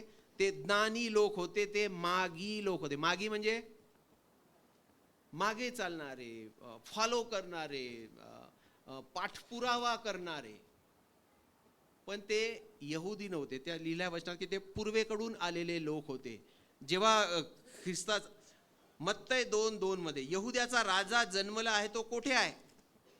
मग हे भविष्यवाणी त्या ठिकाणी झाली होती. हेरोद आपल्याप्रमाणे काम करत होता. हेरोद राजा चुकीच्या वृत्तीने काम करत होता, आणि हे जे ज्ञानी लोक आहे, अरे भविष्यवाणी तर झाली आहे, मग तो कोठे आहे ते शोधण्यासाठी त्या ताऱ्याच्या दिशेने, तारा जसा जसा पुढे जातो त्या दिशेने ते पुढे जात होते. आणि बायबल आम्हाला शिकवते, आम्ही ते वचन वाचलेले आहेत. आणि मग त्याला पुढे जाऊन तो बाळ जो आहे त्या गव्हाणीमध्ये ठेवलेला दिसला, आणि त्याने सोने, गंधरस, ऊद वगैरे त्याला वाहून त्याचं स्तवन केलं, त्याची आराधना केली, त्याचा आदर केला, त्याचा सन्मान केला. कारण ते काय समजत होते? बाळ समजत नव्हते. ते ज्ञानी लोक होते, त्याला तो बाळ समजत नव्हते. तो यहुद्याचा राजा म्हणून तो त्याचा सन्मान करत होते. बाळ समजून नाही, तर यहुद्याचा राजा, तो बालवयात आहे, पण तो राजा म्हणून त्याची पूर्ण जे त्याचा औरा जो आहे, ख्रिस्ताचा औरा लहानपणापासूनच यहुद्याचा राजा म्हणून आहे. आणि हे ज्ञानी लोकांनी ओळखलं होतं. आम्ही प्रभू येशूला असं क्षुल्लकतेने घेऊ शकत नाही. देवाच्या लोकांनो, तो लहान असतानाच ज्ञानी लोकांनी, ज्योतिषांनी त्याला ओळखलाय. त्याची महत्ता, त्याची महिमा, त्याचं इम्पॉर्टन्स जे आहे ज्ञानी लोकांनी ओळखलं आहे. आम्ही तर किती ओळखलं पाहिजे. म्हणून त्यांच्यासारखं आज्ञापालन करत त्या ताऱ्याप्रमाणे, आणि म्हणून ख्रिस्ताला सुद्धा तारा म्हटलेलं आहे, मॉर्निंग स्टार म्हटलेलं आहे. तारा म्हणून त्या तारेच्या दिशेने तो जसा जसा जाईल तसे गेले, आणि मग त्याने त्याची आराधना केली. म्हणजे या मागी लोकांनी सुद्धा किंवा ज्ञानी लोकांनी सुद्धा त्या भविष्यवाणीचा सन्मान करून, दूताच्या वाणीचा सन्मान करून आज्ञापालन केलं. आणि तिथं अजून एक गोष्ट शिकायला आम्हाला मिळते. भविष्यवाणी होती, त्यानुसार ते यरुशलेमात आले. पण यरुशलेमात त्यांना, अरे तो राजा आहे, तो यहुद्याचा राजा आहे, तर यहुद्याची राजधानी तर यरुशलेम आहे, तो तर यरुशलेमामध्ये राहायला पाहिजे होता. पण ते ज्योतिष्य कॅल्क्युलेशन, मॅथमॅटिक्सचे ते लोक आहे, त्यांचं गणित कसं चुकू शकते, त्यांचं कॅल्क्युलेशन बिघडताना त्यांना दिसत आहे. म्हणून आता ते काय झाले, ताऱ्याच्या दिशेने मागोवा घेत ते ज्योतिषी त्या ताऱ्याच्या दिशेने गेले. भविष्यवाणी तर झाली आहे, पण आपण यरुश्लेमात आलं, कॅल्क्युलेशन गडबड होत आहे याची जाणीव त्यांना झाली, कारण ते ज्ञानी लोक होते. म्हणून ताऱ्याच्या दिशेने गेले आणि त्यांना जे अपेक्षित होतं, कारण प्रॉफेसी झाली होती, कारण भविष्यवाणी झाली होती दूतांद्वारा, आणि ते यथेच्छ ठिकाणी पोहोचले. अशा रीतीने त्याने आज्ञापालन केलं. अन्यथा ते सुद्धा मार्ग भटकले होते. पूर्वेकडून आले होते, यरुश्लेमात प्रथम आले, पण नंतर ताऱ्याच्या दिशेने ते गेले. त्यांनी त्यांचं कॅल्क्युलेशन बिघडू दिलं नाही, कारण ते ज्योतिषी होते ते. आणि नंतर हेरोदाचं फरमान होतं, आणि हेरोदाचं फरमान होतं, त्यामुळे यांना माहीत होतं की आता ही जर बातमी हेरोदाला सांगितली तर, आणि तो सुद्धा म्हणाला होता की तुम्हाला तो जर दिसला तिथे, तो जो बाळ जो किंवा यहुद्यांचा राजा दिसला, मला पण सांगा, म्हणजे मी पण येऊन त्याला नमन करेल, असं वचनामध्ये लिहिलेलं आहे. पण हे गेले का हो त्यांना सांगायला? हे नाही गेले. वचनामध्ये असं लिहिलेलं आहे की ते दुसऱ्या मार्गाने ते गेले, कारण देवाचा दूत स्वप्नामध्ये येऊन, नंतर दर्शन झाल्यानंतर, देवाची आराधना, बाळाची आराधना केल्यानंतर, यहुद्याच्या राजाची आराधना केल्यानंतर, नंतर दूतांनी येऊन स्वप्नामध्ये त्यांना सांगितलं नाही, दुसऱ्या मार्गाने ते गेले. हे सुद्धा एक ज्ञान आहे, हे सुद्धा एक रहस्याचं, एक देवाच्या गुजाचं प्रकाशन किंवा प्रगटीकरण आहे. हे त्यांना झालं. कशामुळे झालं? आज्ञापालनामुळे. आणि मोठा लांबचा प्रवास करून ते आपल्या पूर्वेकडच्या देशामध्ये ते परत गेले. अन्यथा त्यांना जिथून ते आले होते सरळ मार्गाने ते जाऊ शकले असते, पण ते दुसऱ्या मार्गाने गेले. त्या दूताची वाणी ऐकून त्याच्या आज्ञेचं त्याने पालन केलं. म्हणजे हे ज्ञानी लोक पूर्वीच ज्ञानी होते, पण अधिक ज्ञानी झाले, असं आम्हाला एकंदरीत शिकायला मिळते. अधिक ज्ञानी झाले, अधिक ज्ञान त्यांना मिळालं. नाही, इकडे न जाणे योग्य नाही. पुन्हा जाऊन त्या हेरोदाला, अरे तिथं तो आहे, तू जा आणि तुला काय जे करायचं आहे त्याला मारून टाक किंवा आपले माणसं पाठव, हे ते कदाचित सांगू शकले असते. पण देवाच्या दूताने त्यांना जे ज्ञान दिलं, योग्य ज्ञानाचं प्रगटीकरण त्यांना झालं. म्हणजे त्यांच्याजवळ जे ज्ञान होतं, कदाचित ते ज्योतिषशास्त्र किंवा मॅथमॅटिक्स, कॅल्क्युलेशन, नक्षत्र, इथं तिथं जागा, म्हणजे काय ऋतू, याचं जे ज्ञान, त्या ज्ञानाच्या पलीकडचं ज्ञान जे आहे की राजाला आम्ही वंदन केलेलं आहे, तो राजा आहे, तो प्रभू आहे, तो येणारा प्रभू आहे, तो तारणहारा आहे, त्यांच्याद्वारा या सर्व लोकांचं जे आहे, पृथ्वीवर सर्व लोकांचं तारण होणार आहे, या महत्त्वाच्या गोष्टीचं प्रगटीकरण त्यांना झालेलं आहे. अधिक ज्ञानी ते त्यापासून बनलेले आहे, आणि म्हणून ते त्या मार्गाने परत गेले नाही, दुसऱ्या मार्गाने परत ते गेले, आणि हे करून त्यांनी सुद्धा आज्ञापालन केलेलं आहे. महत्त्वाचं एक मला बोलायचं आहे. दुसरा एक पॉइंट, अजून एक आज्ञापालन करणारे कोण लोक आहेत, तर स्वर्गदूतांना सुद्धा देवाचे आज्ञापालन करणारे म्हटले आहे. ब्रदर वाचा, स्तोत्र 103:21.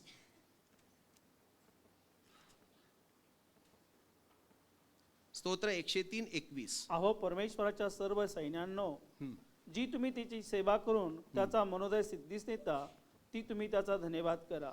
अहो परमेश्वराच्या सर्व सैन्यांनो, जी तुम्ही त्याची सेवा करून त्याचा मनोदय सिद्धीस नेता, त्या देवाचा त्याचा धन्यवाद करा. लूक 1:19, 26 आणि 27 इथे परमेश्वराच्या सर्व सैन्यानं म्हटलेलं आहे. परमेश्वराचे सर्व सैन्य म्हणजे त्याचे जे फायटर्स जे आहेत, स्वर्गदूत जे आहे, त्यांच्याकडे एकतर्फी इशारा आहे, आणि आम्हा विश्वासणाऱ्याकडे सुद्धा तो इशारा आहे.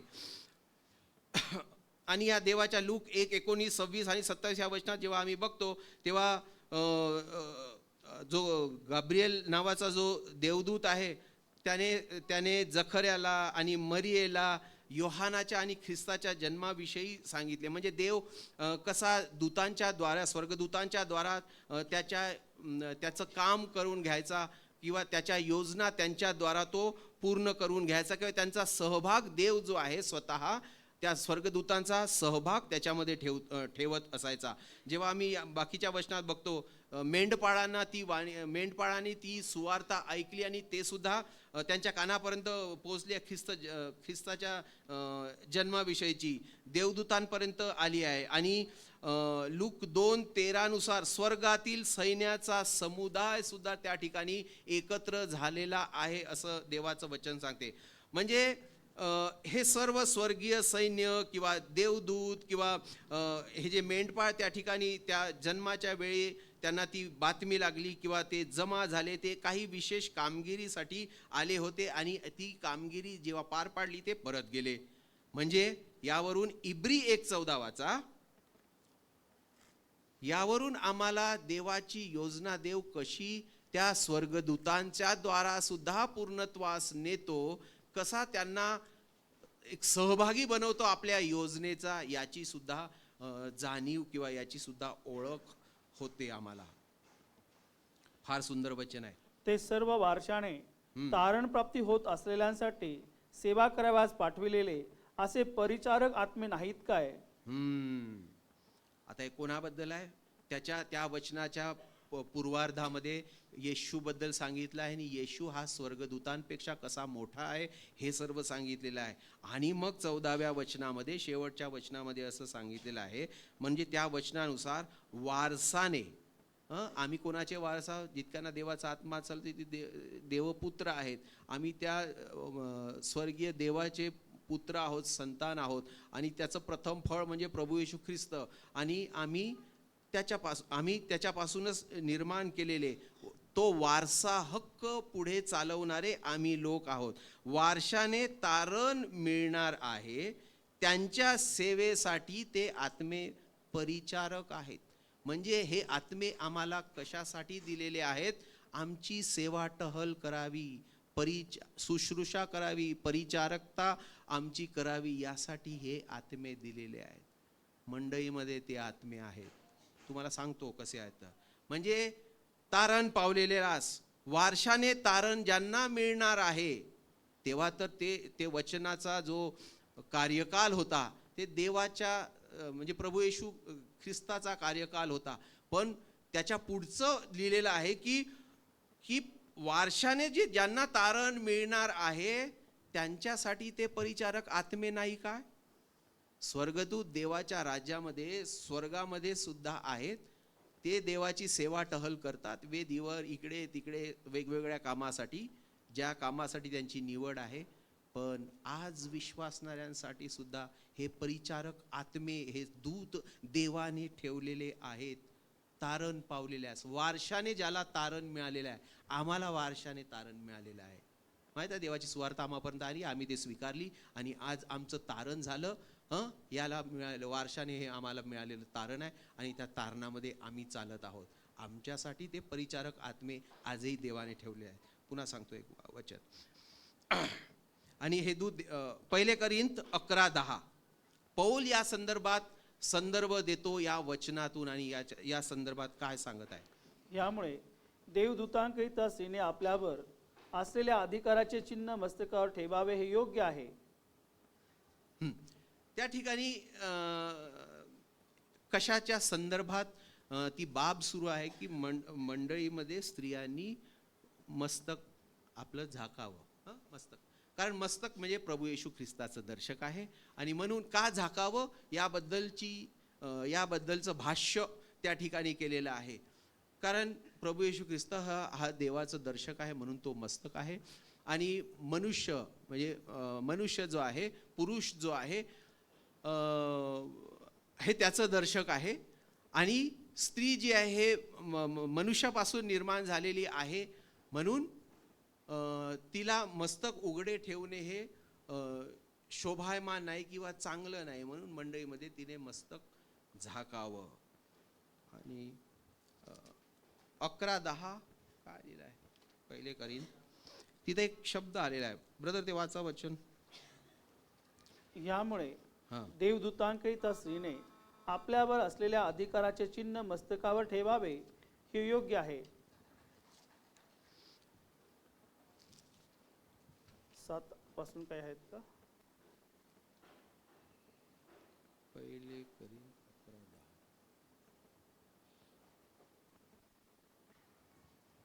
या कारणामुळे देवदूतांकरिता या कारणामुळे कारण काय काय आहेत ते वर दिलेले आहेत. देवदूतांकरता स्त्रीने आपल्यावर असलेल्या अधिकाराचे चिन्ह आपल्या मस्तकांवर धारण करावे. म्हणजे हे कारण वर दिलेले आहेत. का ते आच्छादन केलं पाहिजे? कशा करता? देवदूतांकरता. का तर देवदूत मंडळीमध्ये तुमचं निरीक्षण करत असतात, हे बघत असतात की देवाचं आज्ञापालन त्याच्या लोकांमधून त्याच्या मंडळीमधून होत आहे की नाही. जे योग्य आहेत, जे नीतिनियम देवाने मंडळीमध्ये त्याच्या लोकांसाठी फॉलो करण्यासाठी दिलेले आहेत, त्याचा परताळा करण्यासाठी, त्याचं निरीक्षण करण्यासाठी, ते एन्श्युअर करण्यासाठी, खात्री करण्यासाठी की ते जसंच्या तसं होते की नाही याची पाहणी करण्यासाठी, याचं निरीक्षण करण्यासाठी देवदूत मंडळीमध्ये ठेवलेले आहेत. देवाच्या लोकांना हे देवाचं वचन सांगते.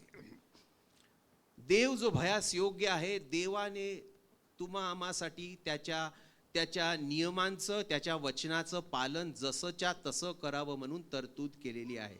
आम्ही असं समजू नये की मंडईमध्ये जे काही नियम आहेत ते आम्ही कशाही रीतीने फॉलो करावेत. नो, आम्हाला सदैव याची जाणीव असली पाहिजे की देव आमच्या पुढे आहे, देव जिवंत आहे. देवाचे स्वर्गदूत ज्याप्रमाणे देवाचं वचन सांगते ते आम्हाला न्याहळत आहेत, पाहत आहेत की आम्ही ज्या उद्देशासाठी देवाच्या समागमामध्ये बसलेला आहोत तो उद्देश पूर्ण करण्यासाठी ते आमचं सहाय्य करत आहेत. आणि देवाने हे तरतूद केलेली आहे, हे देवाने अशी पद्धत निर्माण केलेली आहे, आम्ही त्याला खंडित करू शकत नाही. Praise the Lord. आणि देवाचे दूत ह्याचं निरीक्षण करत असतात, ह्याचा परताळा पाहत असतात, ते पाहत असतात. म्हणून आम्ही देव जो आमचा भयास योग्य त्याच्या समोर कसं वागावं, कसं राहावं आणि त्याचं आज्ञापालन त्याच्यानुसार आम्ही करण्याचा प्रयत्न केला पाहिजे. हे याची जाणीव आम्हाला या वचनातून. पुन्हा एक वाचा, पहिले पेत्र 3:20, 21, पहिले पेत्र 3, 3रा अध्याय 21 त्या पाण्याचा नमुना जो बाप्तिस्मा त्याच्या योगे देहाचा मळ दूर करणे नव्हे तर चांगले मन राखण्याचा देवाबरोबर करार करणे होय. तो आता येशू ख्रिस्ताच्या पुन्हा उठण्याच्या द्वारे तुम्हास तारीत आहे. तो स्वर्गात जाऊन देवाच्या उजवीकडे आहे आणि त्याच्या स्वाधीन देवदूत, अधिकारी व सत्ताधीशे ठेवले आहेत.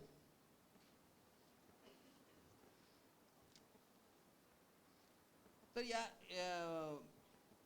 बाप्तिस्म्याच्या उदाहरणाद्वारा हे आत्मे म्हणजे पूर्वी नोहाच्या दिवसात तारू तयार होत असताना देव सहन करीत वाट पाहत होता आणि ज्यांनी त्यांची आज्ञा अवमानली.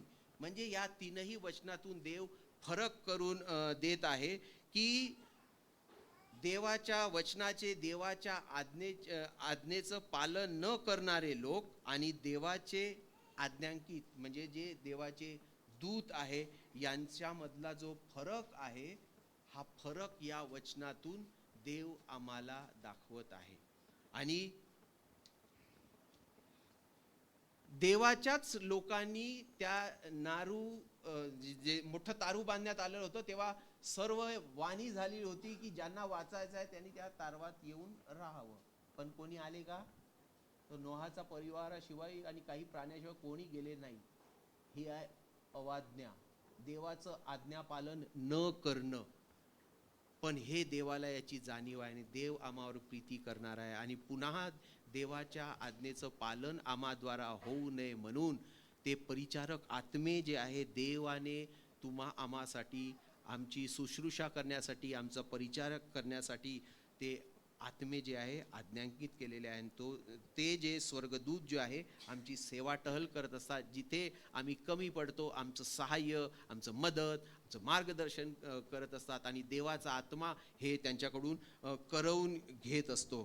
तर ही आज्ञापालनाची स्वर्गदूताद्वारे जी पद्धत आहे आजही देव मंडळीमधून करून घेत आहे. अशा रीतीने आज्ञापालन करावं ही देवाची इच्छा आहे. आणि थोडक्यात शेवटचं उदाहरण म्हणजे सर्वश्रेष्ठ उदाहरण प्रभू येशू ख्रिस्त देवाच्या आज्ञापालनाचं सर्वश्रेष्ठ उदाहरण इब्री 10:7 मध्ये आम्हाला बघायला मिळते. जेव्हा प्रभू येशू ख्रिस्त म्हणतो, तुझ्या इच्छेप्रमाणे करावयास मी आलेलो आहे.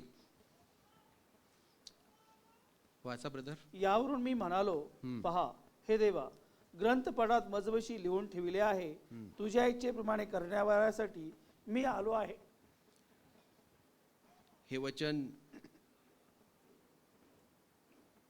या वचनातून प्रभू येशू ख्रिस्त म्हणजे स्पष्ट रीतीने आज्ञापालनाची जी पूर्णता आहे ती कशी त्याने केली आणि ती कशी देवाच्या नियमानुसार म्हणजे इच्छेनुसार केली, हे फार मोठं उदाहरण आहे. आणि प्रत्यक्ष प्रभू येशू ख्रिस्त या वचनामध्ये तुझ्या इच्छेप्रमाणे करावयास मी आलेलो आहे असं बोलून सांगत आहे. आणि याचं स्मरण आम्हाला नित्य राहो.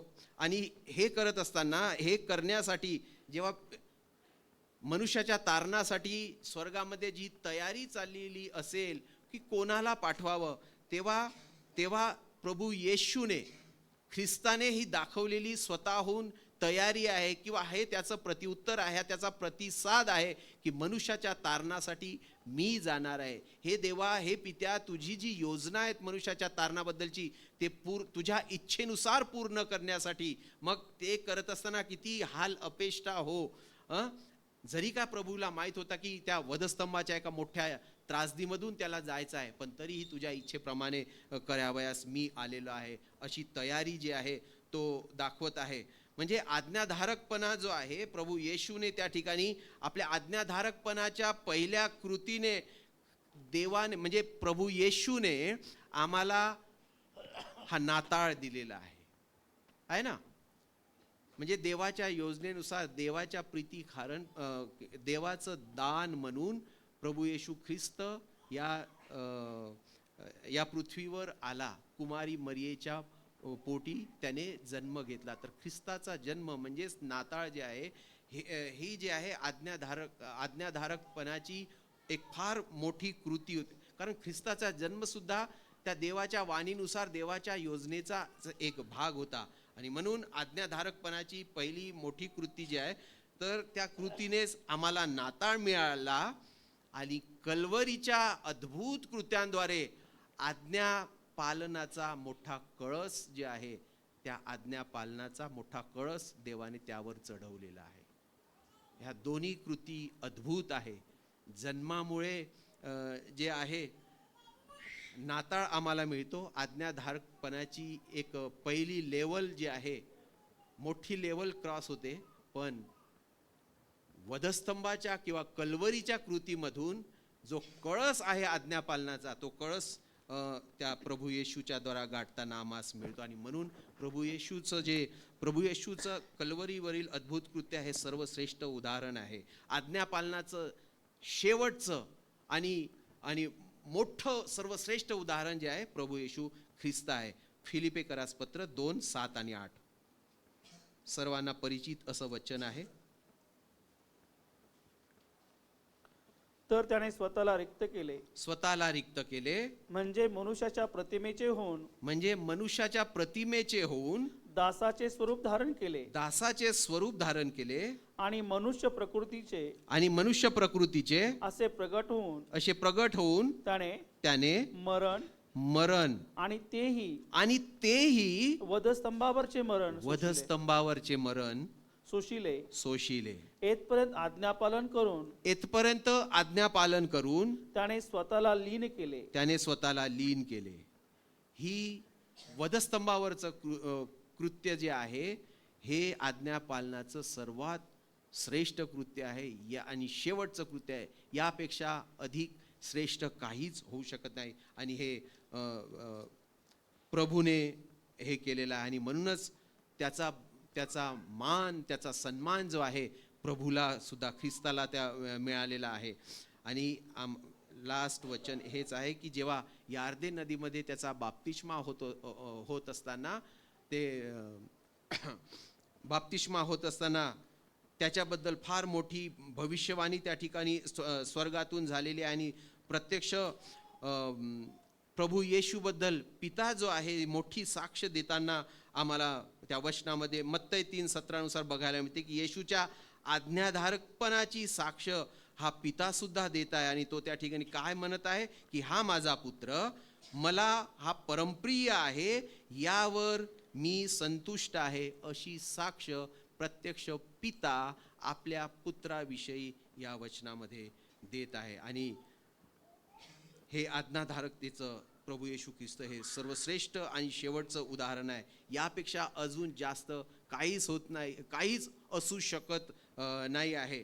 आणि म्हणून ही आज्ञाधारकपणाची मानसिकता जी आहे, हा जो आविर्भाव आहे, हे जे ॲटिट्यूड आहे आम्हामध्ये नित्य असलं पाहिजे. जर का आज्ञापालनाची वृत्ती आम्हामध्ये असेल तर मग त्यासाठी लागणारी कृती जी आहे ती आपोआप घडेल. म्हणून पहिले आज्ञापालनाचा आविर्भाव किंवा ती मानसिकता आणि ते हृदय आमचं असावं, अशी आज या सर्व वचनातून देव आम्हासाठी आज्ञा करत आहे. आणि तो देव आम्हाला त्याचं आज्ञापालन पूर्ण करण्यासाठी लागणारं सर्व बळ, त्याची दया, त्याची कृपा देव, या प्रार्थनेसह देवाचं मी गौरव करतो. परमेश्वर चांगला आहे, त्याची दया सनातन आहे.